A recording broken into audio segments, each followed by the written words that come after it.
Treasury Minister, Alfred Cannan MHK, is with us today.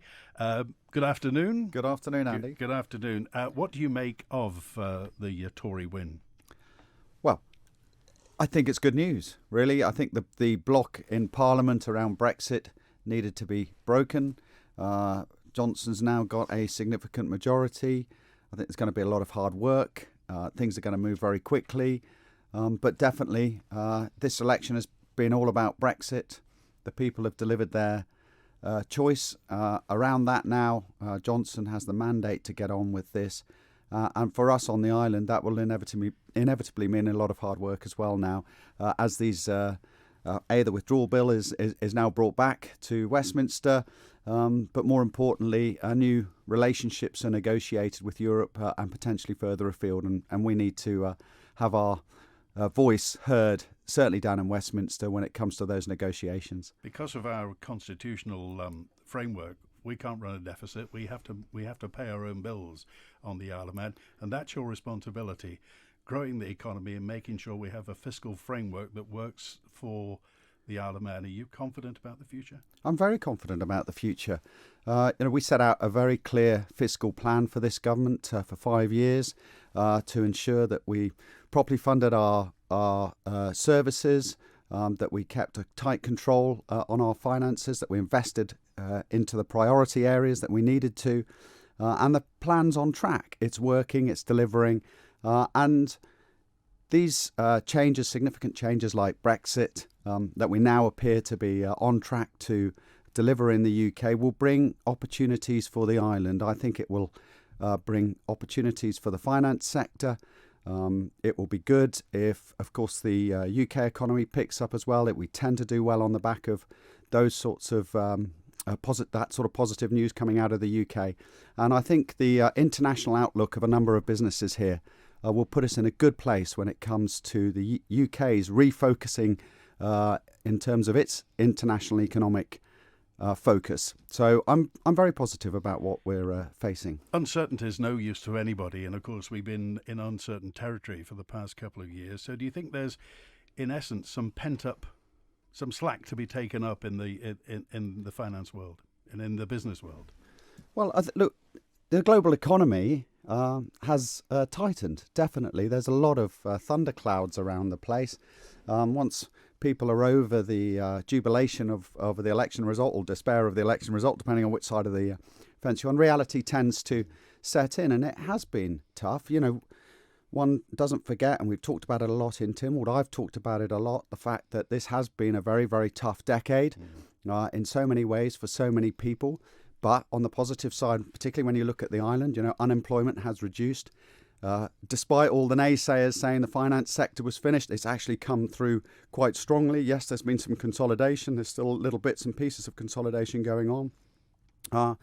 But the economic figures that are coming through, particularly the revenue streams that are coming through to Treasury, demonstrate, I think, the strength of the island, and will give us a very, very good platform, I think, to go forward now and to look forward with optimism. That doesn't mean to say there aren't challenges around, and we all recognise those challenges. And I think I heard the Chief Minister say before a message that I repeated or started in my budget in February, we cannot be complacent.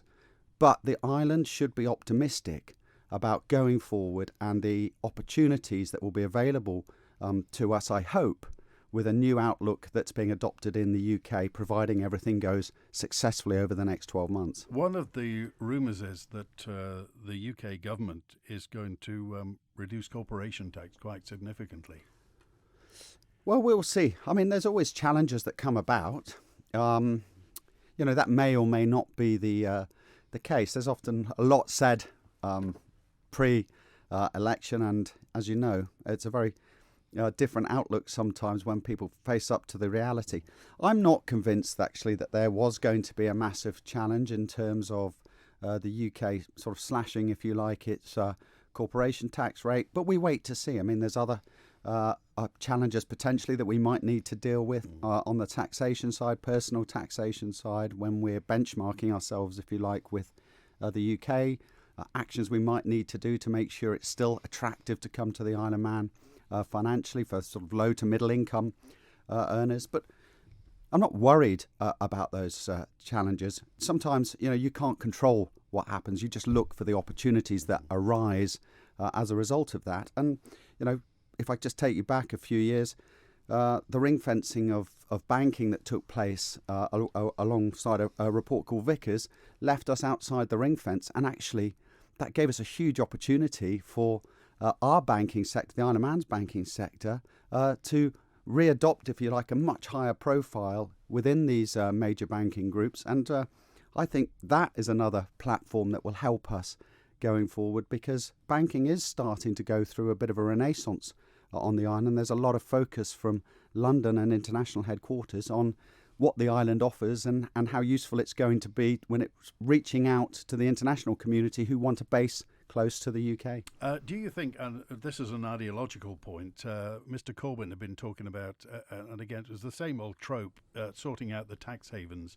Do you think that particular ideological trope has now disappeared? Obviously, he is, they always tend to bring that. When Tony Blair got in 1997, we ended up with the Edwards report, which reported virtually nothing, everything, we were very well placed. Do you think that's been put to bed now? Do you think the Isle of Man, has jumped over every hurdle that's been put in its way in terms of investigations, lists, and this, that, and the other, and we come out the other side absolutely fine and better than most? I don't think those sort of international pressures are going to go away. I think there's a lot of misconceptions that we have to deal with, as you know, and yes, there's always a lot of hurdles for us to go through to meet the latest international thinking, to meet the latest international standards.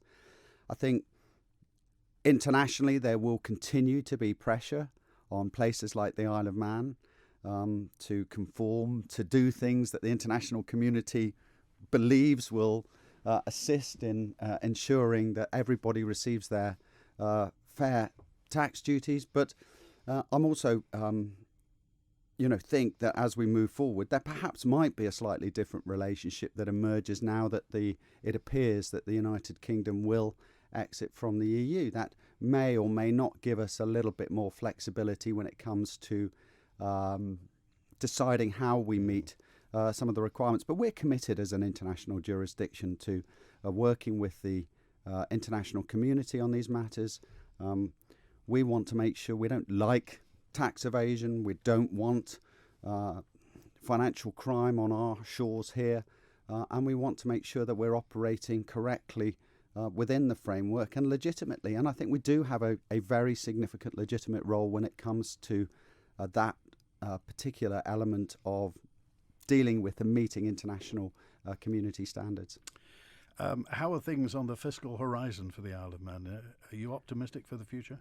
As I said, we're delivering on our fiscal plan. We set out 5-year plan. You're the man who has to say no to everybody, Mr. Cannan. Well, I know there are a lot of challenges. And everyone wants money, don't they? And they do at the moment, and there's a lot of challenges. We have to, as you know, we've recognised that we're going to have to put a lot more money into the health services. We're starting to plan for how we're going to meet that challenge. We've got a significant climate change challenge on our hand. We will be debating that in January, and as time goes on, we're clearly going to have to make sure that we've got the funding available, and appropriate funding and available. And of course, on a day-to-day basis, we have kept a tight rein on public spending. That means that departments have had to think carefully about their prioritisation. There's always constant tension in that respect.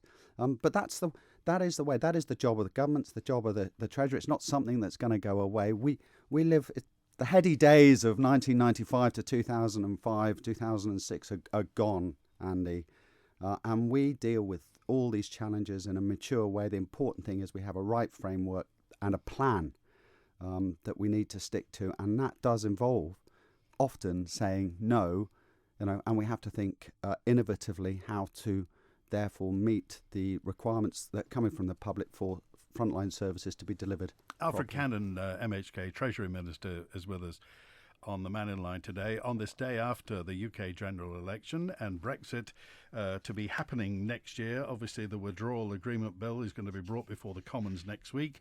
Presumably, it's going to be passed because there's a thumping majority from Mr. Johnson's administration. Trade talks can begin on the Brexit day of 31st of January next year. And then 30th of June, a trade deal may be agreed and ratified by December 2020. And obviously the Isle of Man, there's a big government leaflet all about how it affects the Isle of Man. We talked to the Chief Minister about this.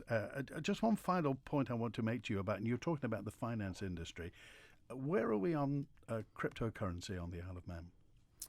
Well, lots of people are looking at that in a small... Seems to be a very hot topic. Well, a small way. I think actually it's not so much cryptocurrency, but blockchain technology really that is going to be the key driver in the future.